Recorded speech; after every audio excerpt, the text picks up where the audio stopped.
لو أنزلنا هذا القرآن على جبل لرأيته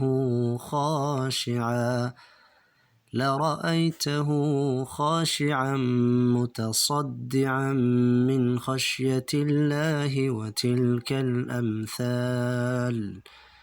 وتلك الأمثال نضربها للناس لعلهم يتفكرون.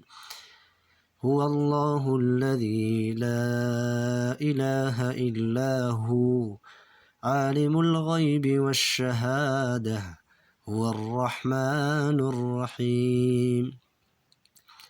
هو الله الذي لا إله إلا هو الملك القدوس السلام المؤمن المهيمن العزيز الجبار المتكبر سبحان الله عما يشركون. هو الله الخالق البارئ المصور له الأسماء الحسنى يسبح له ما في السماوات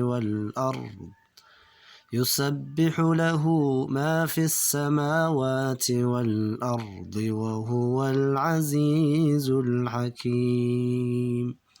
صدق الله العظيم.